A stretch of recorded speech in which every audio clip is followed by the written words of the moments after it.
Well, hey there, shepherds. Happy Wednesday. It's good to see you. I confess, it's been a long time since I've come to you guys in the middle of the week like this. Do you remember when we used to do all those Faith on the Goes and children's chat back when we thought that COVID was just going to be around for a little bit? Well, alas, here we are.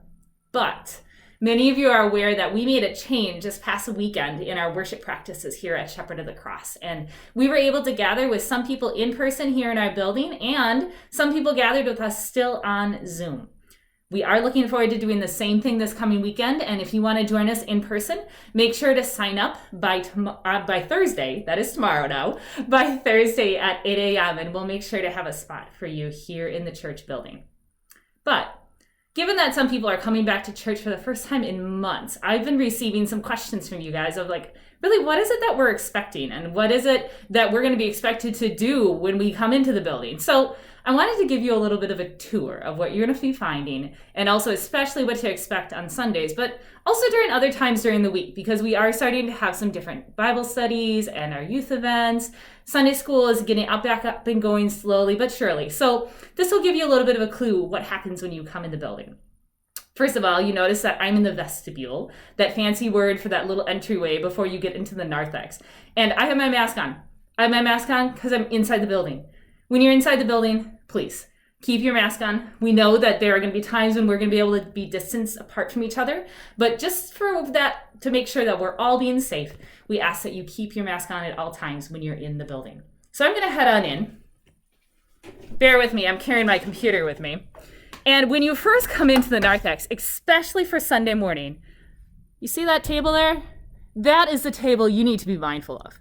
Come Sunday morning, go this way. I'm not very talented at this. Come Sunday morning, there will be a bulletin there for those of you who would like a bulletin. There are also communion elements there, both wine and grape juice.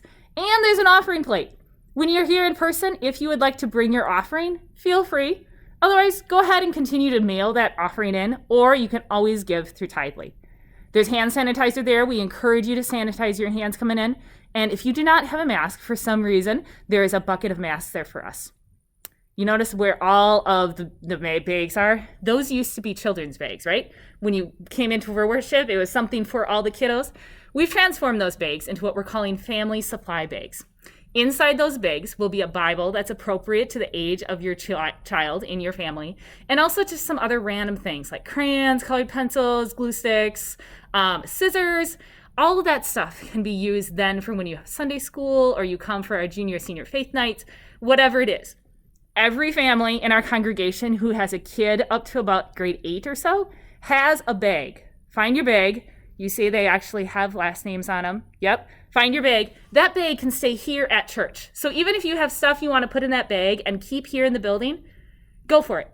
Leave it be. That is totally okay. So I've come in from the narthex. I've grabbed what I needed for worship. And I'm going to actually now head over closer to the sanctuary. As I do so, you're going to notice that right outside, oh my gosh, there's a big computer there now. Yay! Thank you for those who actually helped us get some donated sound equipment and tech equipment. We have so much more set up here now that we're able to do this. You're going to find a lovely tech volunteer over there every Sunday morning helping out to make sure that I can do my job and we are still up and going online. Come inside the sanctuary with me. Open it up the door here. And as you come in here, you see our sanctuary looks pretty normal, but all of our wooden chairs are either up against the walls or have been taken out of the sanctuary. We've done this for a couple of reasons. Number one, our chairs with the wooden ones, they're really heavy, they're hard to move around, and the more we keep disinfecting them, the greater the chance we have to mar the finish on the wood. So, given the fact that we're wanting to make sure we're being safe and we're disinfecting the things that we're touching and using on a regular basis, we've moved to using our brown chairs all throughout the building. Even in the narthex, there are a couple set out there, 6 feet apart from each other, but we encourage us to continue using those. That way our custodians and everybody else can be helping us stay clean as we go. All of the chair pods are arranged in here already 6 feet apart for you. That is not for you to be concerned about. We simply ask that you respect each other as you're coming into the sanctuary, so that way you're not getting too close to one another when you're being seated. As I come on all the way to the front of the church, we're trying to keep things as normal as physically possible. I know that's hard, but one thing I know people really appreciate here in this congregation is the prayer cross. We've kept the prayer cross here because this is a way that we can still remember our prayers, and it's been a tradition for this congregation for quite some time. There are some candles in here. These actually still need to be rearranged from Sunday morning. I didn't do that yet, my apologies. The idea is that you can take a candle out of here. That way you're only touching that candle, light it, and then put it back into the sand. We'll make sure that we'll have stuff cleaned in between the weeks, but we won't have extra candles up here. That way we're not touching too many different things. At this point, you've maybe heard about this sidewalk that we've put in. And this sidewalk actually goes outside from this front door. I have a feeling many of you haven't even used this door before, but guess what? If I were to open this door, there's a sidewalk right out here. The idea behind all of this is that we can be using this exit and the exit in the back of the sanctuary as a way for us to exit from worship. We're not necessarily concerned about people going past each other. We know that we can only do so much we can. But we do know that if everyone were to go out the back doors like we normally do, there's a huge potential that all of a sudden we would clump in the narthex and honestly not really get past it. So we're encouraging people to go for different exits from our worship space as we gather together in fellowship. I'm going to walk on back out here, back out into the narthex, because I have a few more things that I want to make sure that you all know are here and available, especially for our kiddos. All right, so I'm back out in the narthex. You see all these brown chairs. See even some of them that we got set up over here. Good. You notice this big table that's right there. That is a table that's going right on into where Kathy and I have an office, and also the wing where we have our large Sunday school room and the youth room. Right now we're not using those too much, but on this cart are some things to take note of. Right over here, there are 2 buckets. Whoop, oh, it's down there. There it is. That way. There are 2 buckets. There's one where you see the green that has some inside kid toys. They're all plastic. They all can be sanitized really easily. And there's also a bucket there that you can see there's a balls.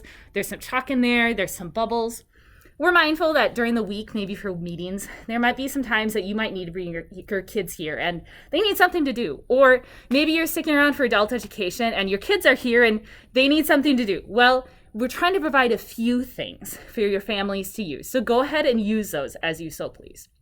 Over on the other side of the cart, right there is a bucket with disinfectant supplies. And what we're asking is for any small group that gathers in here to lighten the load on me and Kathy and our custodian is that if you're in here, please disinfect after yourselves.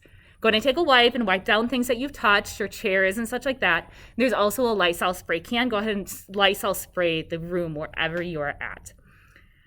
I recognize that things are different, and I recognize that what we're asking ourselves to do all together is a bit out of the norm. It's not exactly what I ever anticipated doing with any congregation during my ministry. But you know what, friends? We're still doing this together, and that's what matters. We have been given these generous gifts by our Lord Jesus Christ, and it is together, in whatever way that we can be in that space, that we are thankful for what has been given to us, and we continue this journey of discipleship. Please, if you have any questions, if you have any concerns, reach out to me, reach out to Kathy, reach out to your council leaders. We want to hear from you, and we want to be able to continue to walk together as one in mission. I pray and I hope that I'm able to see you all soon, whether that's in person here in the building or whether that's virtually. And I pray God's blessings on you as you continue your week.